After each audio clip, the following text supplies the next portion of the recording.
He was the father of a future billionaire, but died in a drug deal gone wrong.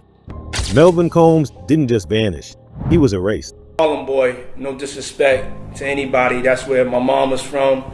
That's where my father's from. That's where my father died at. That's where I was born.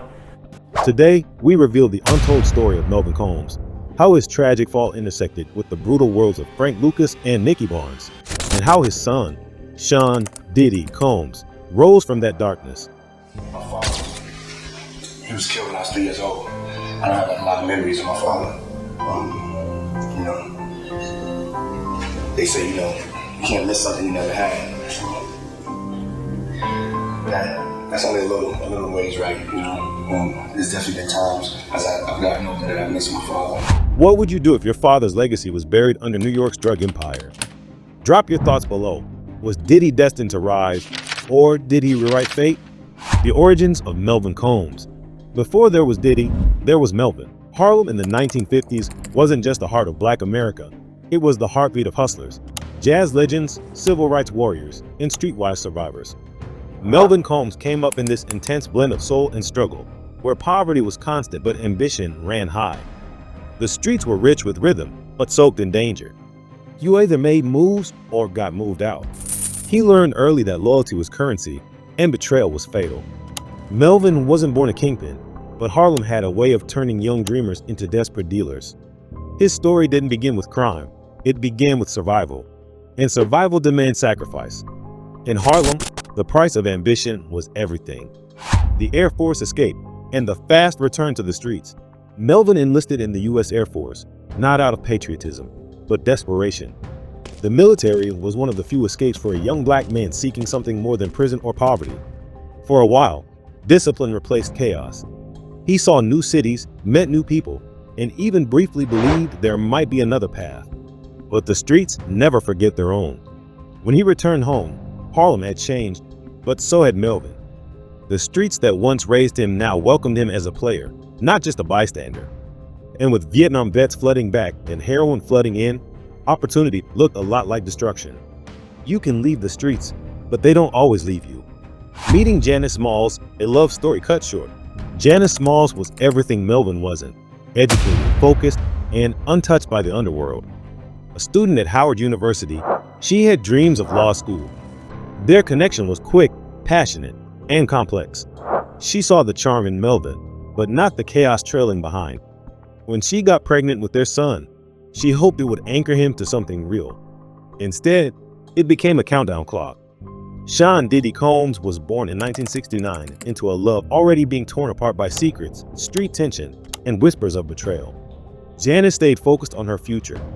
Melvin slipped deeper into his past. One tried to build a family, the other stayed married to the game. Love couldn't save him, but it saved their son. The Harlem kingpins, Lucas, Barnes, and the game. At the time, Harlem's drug trade was run like a Fortune 500 company with far more violence. Frank Lucas ruled uptown with blue magic heroin, imported straight from Southeast Asia using military caskets. Nicky Barnes, Mr. Untouchable, created a cartel modeled after the mafia. These men weren't corner boys, they were CEOs of destruction.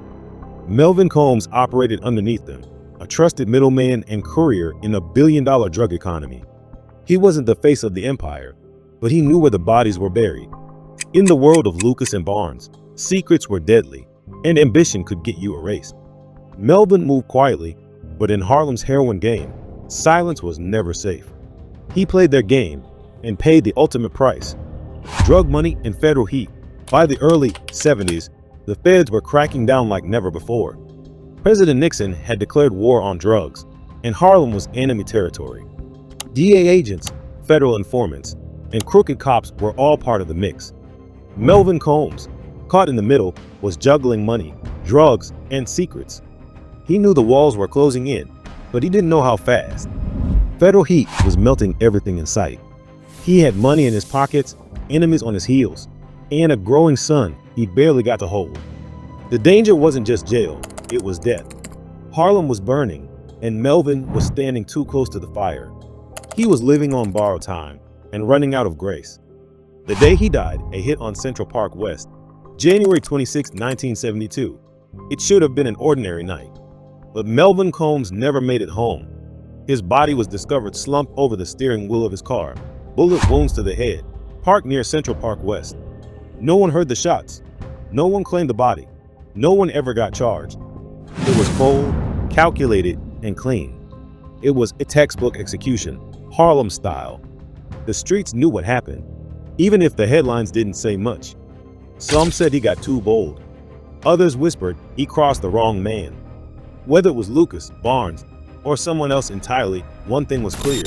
Melvin had become expendable. The fallout had Janice and Sean struggled. Janice Smalls was left with a 3-year-old and no safety net. Melvin's death wasn't just a personal tragedy. It was a financial death sentence.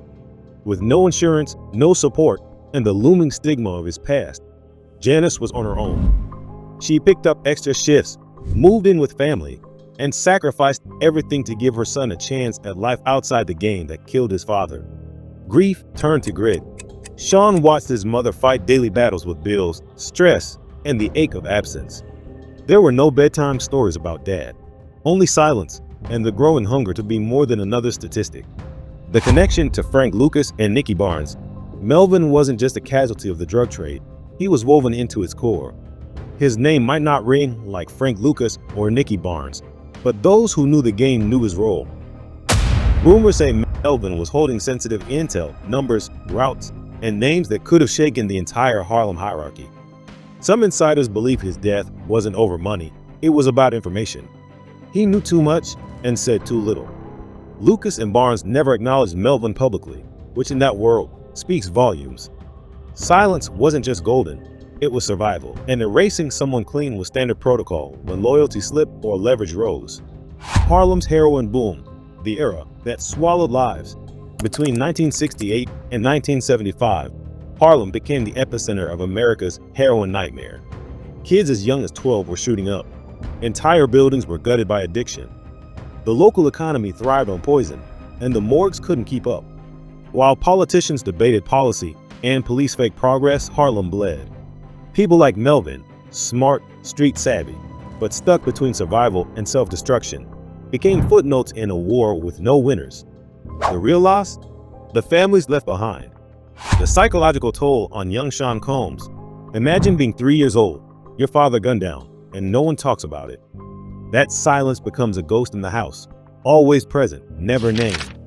For Sean Combs, that absence turned into obsession. He never saw the game, but he felt its consequences.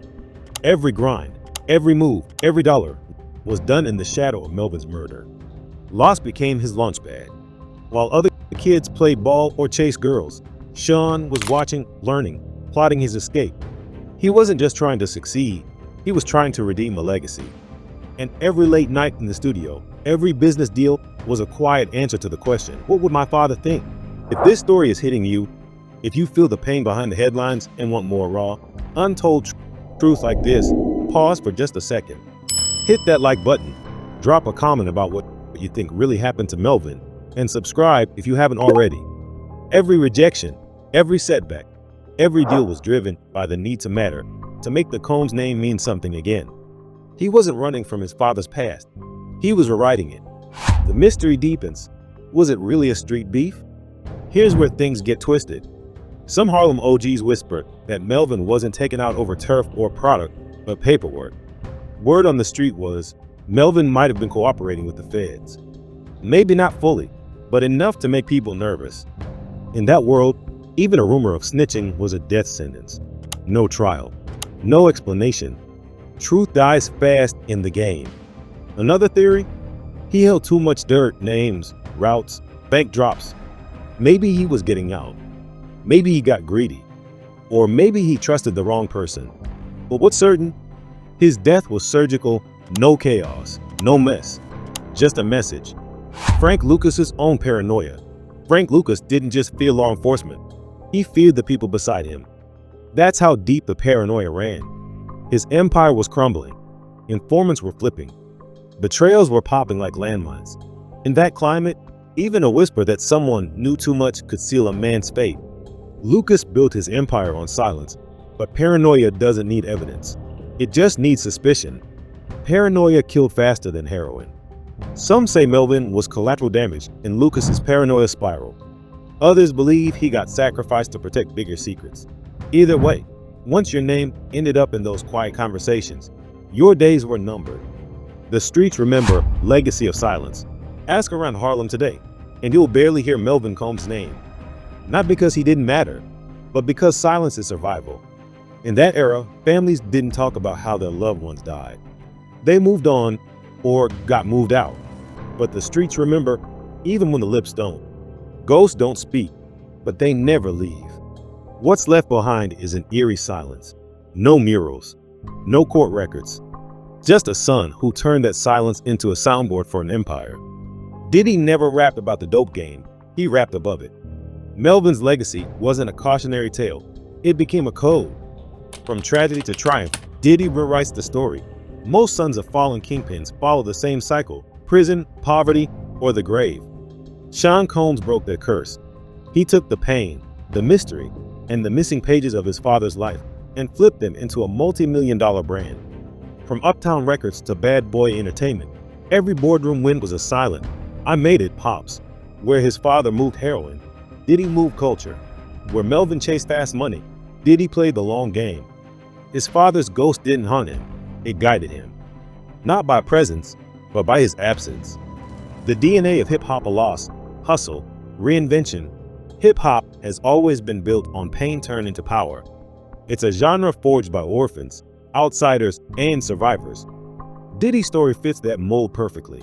No cosign, no blueprint, just pain, pressure, and the will to rewrite fate. Melvin's death became Diddy's launchpad, proof that even the deepest trauma can spark transformation.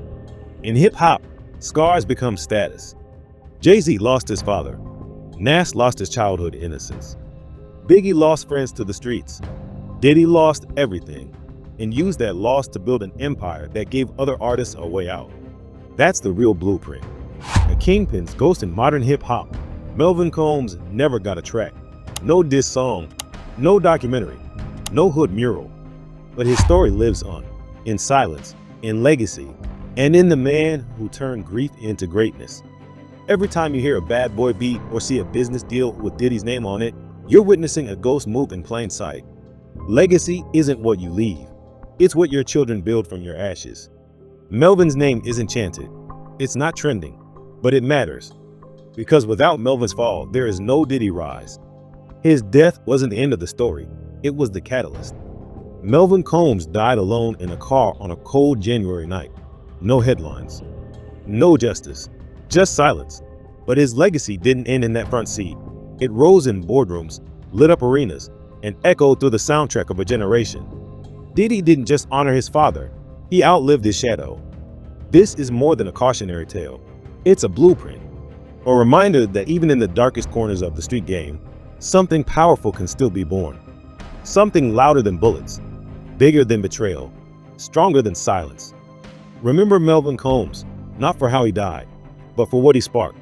If you found power in this story, subscribe to Underworld Icons and tap the bell so you never miss the voices history tried to silence.